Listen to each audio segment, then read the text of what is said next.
Through the years, I have coached a lot of little kids' sports. I coached everything Josh did, I coached. I coached soccer, I coached Little League, I coached football in high school. I was a coach for all these years. Now, I was the kind of coach that a lot of people today wouldn't like.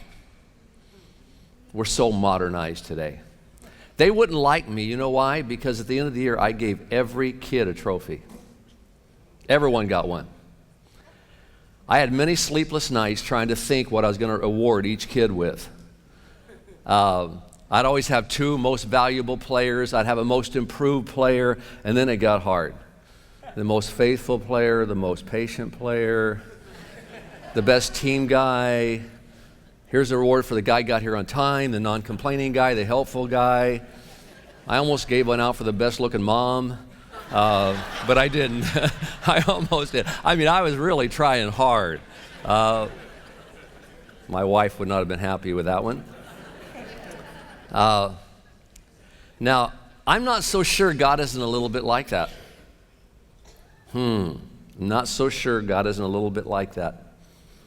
In the parable of the talents, he gave one guy 5, he gave one guy 2, he gave one guy 1, and that's symbolic of all of us having different talents and gifts. He left and went on a faraway journey, and then he came back from the distant journey, and each man had to appear before him, the one with the 5 talents, the 2 talents, the 1 talent. Look at Matthew 25:19 through 21. Now, after a long time, you get it?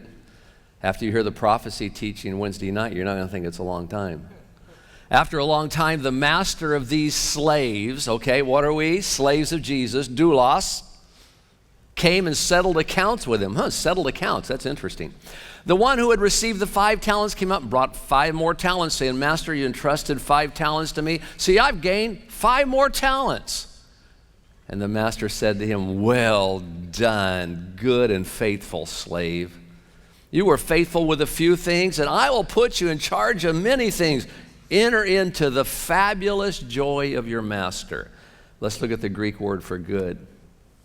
It says a good slave. That means one that is profitable to the master, useful. An example, a tree that brings forth fruit. A tree was made to bring forth fruit. When it's doing what it was made to do, you were made to do something differently when you were born again. Okay, look at the other word, faithful. Steadfast, worthy of trust, faithful in duty. Now look at 1 Corinthians 4:1 and 2. Let a man regard us in this manner as servants of Christ and stewards of the mystery of God. Now, we're jumping ahead a little bit. We're back a few verses, but this will be our next time study. A man regards this manner as servants of Christ. Okay, why do we live on this earth? To serve Christ. Not serve ourselves. That's not our first part. Serve Christ. And we're stewards, and that word means a house manager. Look at the story of Joseph in the Old Testament, of the mysteries of God. In other words, we learn about the mysteries of God. We go out and serve those meanings to other people. And in this case, moreover, it's required of a steward that one be found what? Trustworthy. Now back to Matthew 25:20 through 22 through 27. Also, the one who had received 2 talents came up and said, 2 more, I have them. Next verse. His master said to him, well done, good and faithful slave. You are faithful with small things. I'll put you in charge of many. Enter into the fabulous joy of your master. And the one also who had received the 1 talent came up and said, Master, I knew you to be a hard man, reaping where you did not sow and gathering where you scattered no seed. Can I tell you something right there? A lot of Christians have been taught that God's a hard man. They've been taught wrongly that God is hard to please, and he's not. It's a lie. But he said, I thought you were a hard man, and you gathered where you scattered no seed. Next verse. And I was afraid and went away, and I hid your talent in the ground. See, here it is. You have what is yours. But his master answered, said to him, you wicked, lazy. Say with me, lazy. Well, that's going to play into our study. Lazy slave.